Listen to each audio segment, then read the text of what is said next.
Hi friends, आज मैं आपको जो मैं सिस्टम यूज़ करता हूँ उसको दोस्तों बताने वाला हूँ कि उसको कैसे आप अपने चार्टिंग प्लेटफॉर्म पे प्लॉट कर सकते हैं। मैं वैसे ज़ीरोधा पे ट्रेड करता हूँ इसको, तो इसलिए मैंने ज़ीरोधा पे प्लॉट कर रखा है। और हम सब जानते हैं दोस्तों कि ज़ीरोधा जो है वो इंडिया का टॉप लीडिंग स्टॉक ब्रोकर है और उसका जो काइट प्लेटफॉर्म है वो बहुत ही अच्छा है। इनफैक्ट इंडिया में इससे अच्छा ट्रेडिंग प्लेटफॉर्म फ्री में कोई सा भी अवेलेबल नहीं है। तो दोस्तों, सबसे पहले मैं आपको एक डिस्क्लेमर दे दूं कि मैं जो भी चीज़ आपको बताऊंगा ये एक्चुअली ऑल टेक्निकल बेसिस पे ही होते हैं। तो इसलिए ये जितने भी टाइम फ्रेम हैं, चाहे वो 1 मिनट हो, 2 मिनट हो, 3 मिनट हो, 5 मिनट हो, 15 मिनट हो, 30 मिनट हो या 1 घंटा, डेली टाइम फ्रेम, किसी भी टाइम फ्रेम में आप इसको यूज़ कर सकते। दूसरी चीज़, जितने भी एसेट क्लास हैं, चाहे वो इक्विटी हो, कमोडिटी हो, फ्यूचर, ऑप्शंस, और सब जगह पे आप इसको यूज़ कर सकते। तो ये चीज़ जो अगर आपने सीख ली तो आप इसको कहीं भी यूज़ करिए, चाहे आप इसको कमोडिटी क्रूड ऑयल में यूज़ करिए, चाहे गोल्ड में यूज़ करिए, फ्यूचर, ऑप्शन, हर जगह पे आप इसको यूज़ कर सकते हैं। तो सबसे पहले मैं इसकी सेट जो स्टडीज़ मैंने लगा रखी हैं इसको मैं हटा देता हूँ और चार्ट को मैं प्लेन कर देता हूँ। ठीक है, अभी दोस्तों मैं जो है डायरेक्शन डिसाइड करने के लिए निफ्टी बैंक का स्पॉट चार्ट का 5 मिनट यूज़ करता हूं, और आप जो है और मैं 1 मिनट के ऑप्शन चार्ट पे ट्रेड करता हूं। आप इसको अपने हिसाब से, अगर आप लेट से दिन के 3 ट्रेड लेना चाहते हैं तो आप 15 मिनट और 3 मिनट का टाइम फ्रेम आप यूज़ कर सकते हैं। सबसे पहला दोस्तों जो मैं इसमें इंडिकेटर यूज़ करता हूं वो यूज़ करता हूं दोस्तों बॉलिंजर बैंड। बॉलिंजर बैंड जैसे ही आप इस पर टाइप करेंगे स्टडीज़ में तो आपको ये देखिए बॉलिंजर बैंड आ गया। अभी बॉलिंजर बैंड में क्या है दोस्तों, दो बैंड होती है, एक अपर बैंड होता है और एक लोअर बैंड होता है, और साथ साथ दोस्तों इसका एक मीन का भी चलता रहता है इसमें। ठीक है, अभी इसका प्लॉट करने का तरीका ये है कि इसकी स्टडीज में जब आप जाओगे तो सेटिंग में देखोगे 22 लिखा हुआ है। तो इसका क्या मतलब होता है दोस्तों, 22 का मतलब ये होता है कि जो 20 पीरियड का इसने डेटा लिया हुआ है और उस पे 2 स्टैंडर्ड डेविएशन पे प्लॉट किया हुआ है। अभी मैं थोड़ा यहाँ पे आपको समझा दूं कि बॉलिंजर बैंड में ऐसा स्टैटिकली देखा गया है कि अगर आप 1 स्टैंडर्ड डेविएशन का मतलब होता है कि 65% डेटा, अगर मैं इसको 1 स्टैंडर्ड डेविएशन कर दूं यहाँ पे 1 स्टैंडर्ड डेविएशन कर दूं, तो इसका मतलब है कि 65% डेटा जो है मार्केट का वो इसमें कैप्चर हो जाएगा और रेस्ट जो है इसमें कैप्चर नहीं होगा, ये बैंड के अंदर नहीं आएगा दोस्तों। ये देखिए, तो जिस दिन रेंज बाउंड मार्केट होता है उस दिन क्या होगा, आपको मोस्ट ऑफ द डेटा इसके इनसाइड दिखाई देगा। लेकिन जिस दिन ट्रेंडिंग डे होगा दोस्तों, तो ये बॉलिंजर बैंड के बाहर चला जाएगा। तो अगर मैं इसको बॉलिंजर बैंड की सेटिंग में जाके इसको मैं अगर मान लीजिए 2 कर देता हूँ,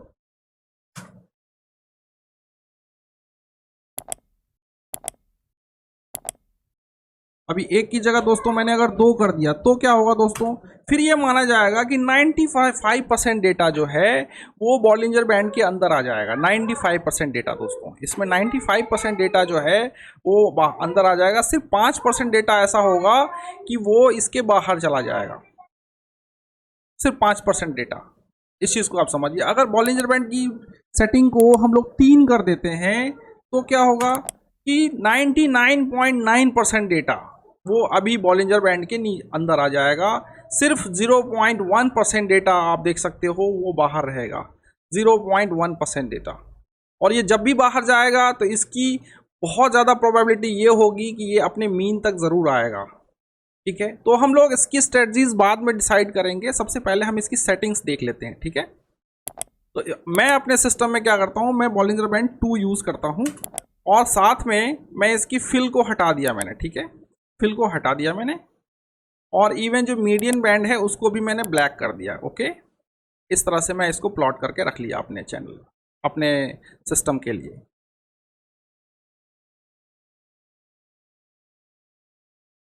ठीक है, अभी दूसरा जो मैं यूज़ करता हूँ वो कैटलर चैनल है दोस्तों। कैटलर चैनल भी एक बॉलिंजर बैंड के ही जैसा है, बस इसकी खास बात ये है कि इसमें हम लोग इसकी सेटिंग में काफ़ी चेंज करना पड़ेगा। पीरियड जो है 50 की जगह हमें 20 करना है, और शिफ्ट जो है दोस्तों 1 करना है।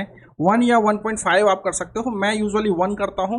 अगर हम लोग स्क्वीज मोमेंटम का जो कॉन्सेप्ट है जॉन कार्टर जी का, वो है 20 और 1.5 है उनका, लेकिन मैं 1 यूज़ करता हूँ। ठीक है, और इसको पीरियड को आप सिंपल कर दीजिए। ओके, अभी आप देखोगे इसकी जो आउटर बाउंड्रीज है उसको हम लोग ब्लैक कर देते हैं। ठीक है, जिससे हमें कोई कंफ्यूजन ना रहे। अभी आप देखोगे कि एक बैंड के अंदर भी बैंड है, तो अंदर वाला जो बैंड है दैट इज कॉल्ड केटलर चैनल। अभी आप बोलोगे इसका क्या फ़ायदा है। देखिए हमें क्या होता है, ऑप्शन जो बायर होते हैं मोस्टली उनका क्या है कि या मैं दूसरे दूसरे टर्म्स में आपको बताऊं तो मार्केट क्या होता है, 70% of the time range bound होता है, 70% ऑफ द टाइम मार्केट एक रेंज में रहता है, और सिर्फ 30% of the time market trending होता है। तो ऑप्शन बायर के लिए दो ही चॉइस है, या तो वो क्या करे कि जब भी ट्रेंडिंग मार्केट हो उसको ही ट्रेड करे और रेंज बाउंड मार्केट को वो अवॉइड करे। तो वो अवॉइड कैसे करेगा, उसे कैसे पता चलेगा कि भाई मार्केट रेंज बाउंड है या ट्रेंडिंग है। तो विजुअली ये जब भी आप इसको देखोगे तो विजुअली ही देख के आपको पता चल जाएगा कि अरे भाई बैंड से बाहर, जैसे ही ये कैटलर बैंड से बाहर निकल गया इसका मतलब ये ट्रेंडिंग हो गया। और जैसे मान लीजिए बैंड में ये स्टक है तो ये यहाँ पे ट्रेड नहीं करना अपने को, जस्ट बिकॉज ये दोनों ही बैंड स्टक है कि प्राइस उसके बीच में फंसा हुआ है। तो ये हो गया लॉजिक इसका, ठीक है। तीसरा जो इंडिकेटर दोस्तों मैं यूज़ करता हूँ वो है पिवोट्स।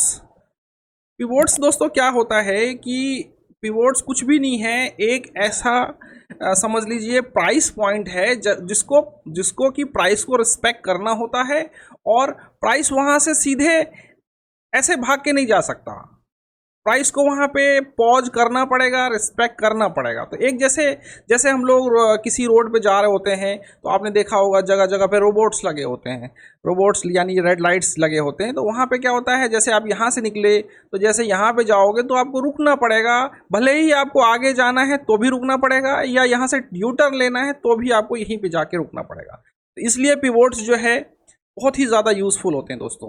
अब इसकी इसको भी यूज़ करने के बहुत तरीके हैं, जिसमें मैं आपको एक बताता हूं कि जो ज़ीरोधा के प्लेटफॉर्म में अवेलेबल है वो स्टैंडर्ड और फिबोनाची पिवोट अवेलेबल है। बाकी दूसरे प्लेटफॉर्म्स में तो आपको कैमरेला, वुडी है ना, बहुत सारे अवेलेबल हैं जैसे ट्रेडिंग व्यू में। लेकिन अगर अलग से मैं फिबोनाची यूज़ करता हूँ, ठीक है, फिबोनाची को मैंने यूज़ कर दिया, दूसरा शेडिंग मैंने लगा दिया ऐसे, ठीक है। तीसरी चीज़ ये होती है कि अगर आप जैसे स्विंग ट्रेडिंग करते हैं तो क्या है, या पोजिशनल ट्रेडिंग करते हैं तो ये माना जाता है कि आप सपोर्ट पे खरीदेंगे और रेजिस्टेंस पे बेचेंगे।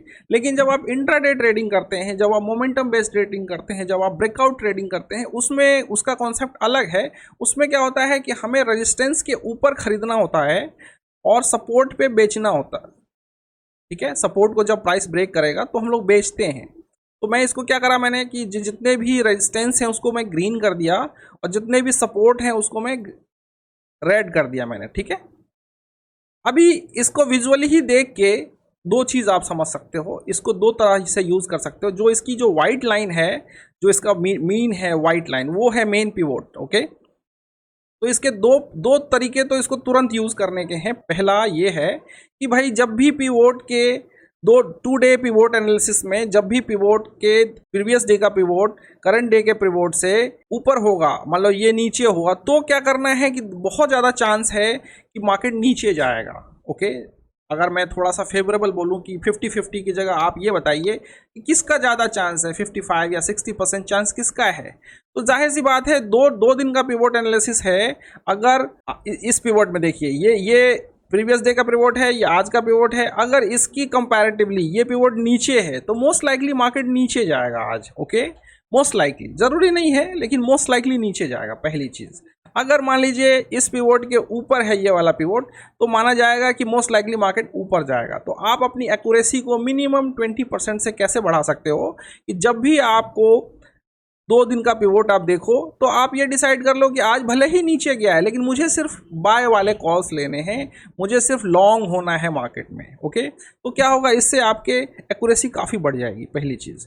दूसरी चीज़ है कि जब भी ग्रीन टेरिटरी में प्राइस रहेगा, ओके, जब भी ग्रीन टेरिटरी में प्राइस रहेगा तो आप सिर्फ बाय करेंगे, और जब भी रेड टेरिटरी में प्राइस रहेगा तो आप सिर्फ सेल करेंगे, यहाँ बाय करने की कोशिश नहीं करेंगे।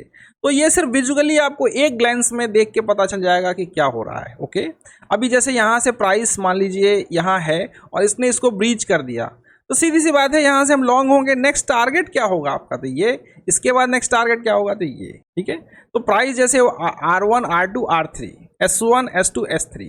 अभी एक चीज़ ये भी है कि इसकी बाउंड्रीज है दोस्तों, कि प्राइस जो है ऐसा नहीं है कि आज खुला और कहीं भी चलता चला जाएगा। इसने ये जो पिवोट है, ये फिबोनाची पिवोट है, तो जाहिर सी बात है प्रीवियस डे के रेंज को कंसीडर करके इसने प्लॉट किया है। तो देखिए जब भी R1, R2, R3 इसके ही आसपास रहता है, ठीक है, इससे बहुत ज़्यादा कभी आप देखोगे, जितने भी चार्ट को स्क्रॉल करके देखोगे तो कभी कभी इसके बाउंड्री के बाहर चला जाएगा, लेकिन उसी दिन देखो वापस भी आ गया है।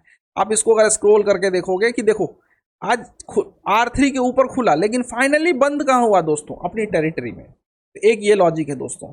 इसका मैं दूसरा पार्ट बनाऊंगा और उसमें मैं आपको समझाऊंगा कि और कौन कौन से इंडिकेटर इसमें लगाने हैं दोस्तों। तब तक के लिए दोस्तों चैनल को लाइक सब्सक्राइब कर दीजिए और अपने ग्रुप्स में नियर एंड डियर के साथ शेयर करिए, जिससे कि मैं आपको एक सिस्टम को बहुत ही अच्छे तरीके से बताऊं, जिससे कि आप इसको यूज़ करके पैसे कमा सकें। Thank you so much.